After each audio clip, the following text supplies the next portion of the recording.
नमस्कार दोस्तों, माता अनसुया की कहानी। एक बार नारद जी माता लक्ष्मी, सरस्वती, पार्वती जी के सामने जा करके अत्रि मुनि की अंग पत्नी अनसुया का यशगान गाते हुए कहने लगे कि हे देवियों, आप लोगों की महिमा तो कुछ भी नहीं है।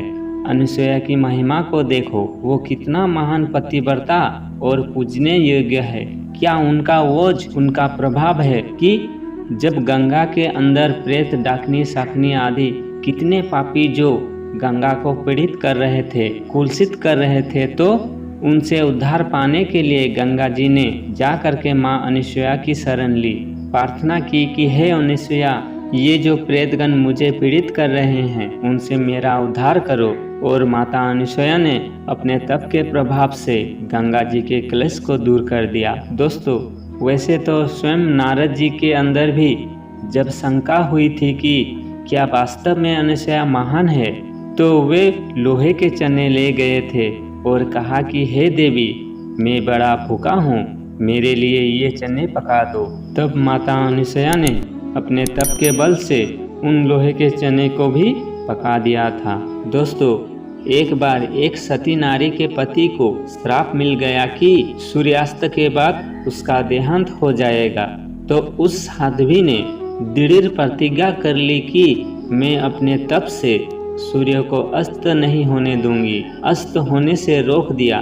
दोस्तों, विचार करिए, हमारी भारत की नारी की क्या प्रतिज्ञा, क्या शक्ति हुआ करती थी कि मैं सूर्य को अस्त नहीं होने दूंगी। उसने सूर्य को थाम दिया, रोक दिया। दोस्तों, क्या मानव अंतरिक्ष में जो ग्रह आपस में तथा सूर्य के चारों ओर परिक्रमा कर रहे हैं, उन्हें थामने की कल्पना कर सकता है?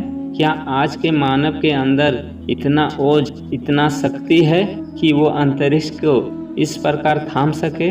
यो तो उस अंतरिक्ष शक्ति की सर्वोच्चता है, उस शक्ति की पराकाष्ठा है, जिस आंतरिक आत्मिक शक्ति से उस सती नारी ने सूरज को भी अस्त होने से रोक दिया।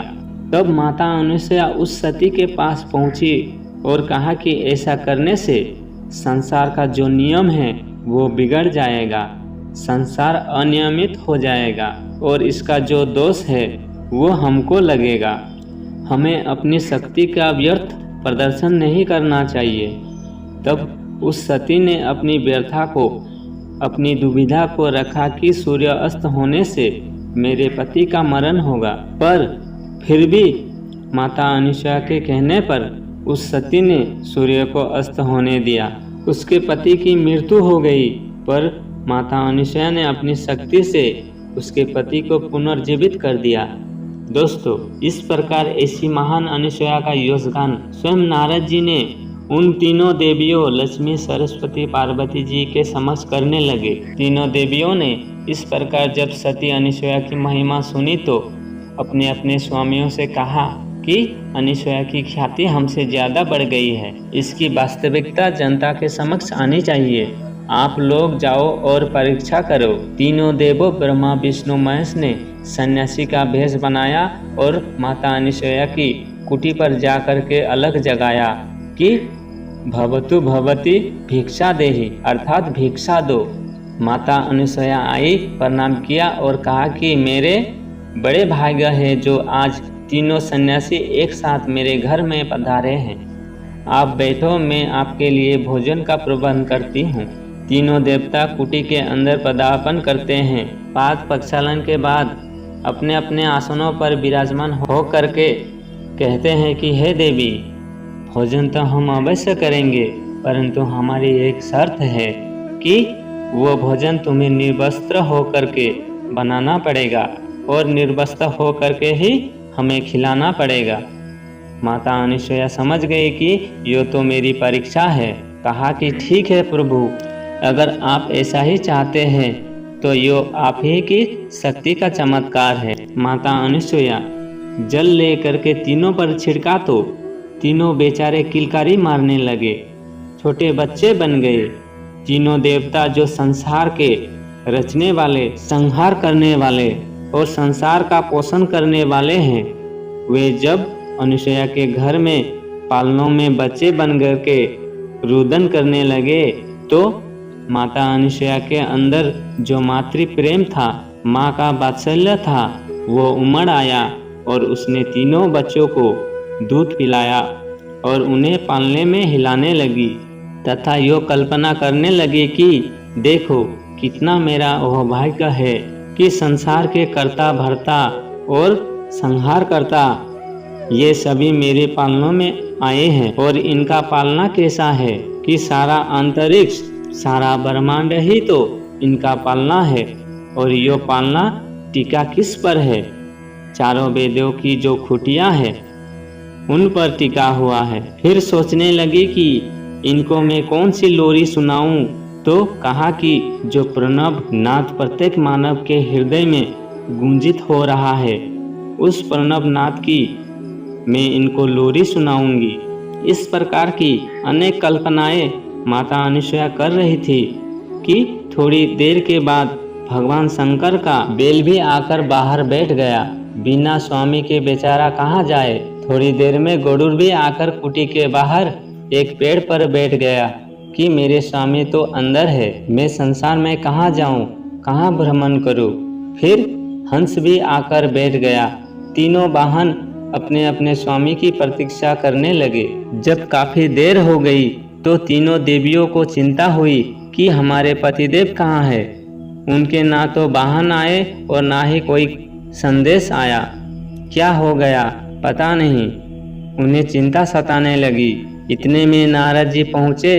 कहा कि हे देवियों, तुमने तो अपने पतियों से हाथ धो लिया। सती अनुसुईया उनको बालक बना करके उन पर अपना मातृ प्रेम बरसा रही है। वे तो बन गए बच्चे। कोई अंगूठा चूस रहा है, कोई दूध पी रहा है, कोई किलकारी मार रहा है। देवियों ने कहा कि ऐसा कैसे हो सकता है कि हमारे स्वामी जो संसार के रचयिता है, पोषण करता और संहार करता है, वे बालक बना दिए जाए। तब नारद जी कहा प्रत्यक्ष की प्रमाण जाओ, जा करके प्रत्यक्ष देख लो। तीनों देवियां जब गई तो देखा कि वास्तव में तीनों देव बालक बने हुए हैं। माता अनुसुईया से कहा, हे माँ अनुसुईया, वास्तव में तुम्हारी भक्ति बड़ी अगाध है, परंतु अब हम तो अपने पतियों को लेने आई है। कहा ले जाओ, ये रहे तुम्हारे पति। देवियों ने तीनों बच्चे को उठाया, पर अब किसको क्या पहचान की कौन कौन सा देव है। लक्ष्मी जी ले चली शंकर जी को, सरस्वती जी ले चली विष्णु जी को और पार्वती जी ले चली ब्रह्मा जी को।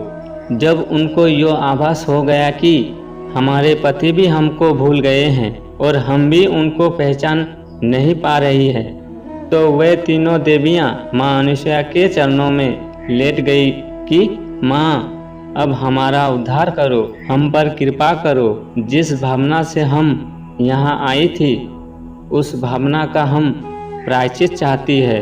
हमें अपने पतियों का सौभाग्य जो है वो प्रदान करो, नहीं तो हम तो संसार के अंदर बड़ी दुखी हो जाएगी बिना पतियों के। तब माता अनुसुईया ने द्रवित होकर उन तीनों देवों को पहले जैसे बना दिया और तब वे तीनों देवियां भी माँ का यशगान गाती हुई अपने अपने पतियों के साथ उनके वाहन पर सवार होकर चली गई। दोस्तों, यो थी भारत की नारी। कैसा भारत की नारी में तप था, बल था, आत्मशक्ति थी कि संसार के त्रिदेवों को अपना बालक बना दिया। जय श्री कृष्ण, जय श्री सच्चिदानंद।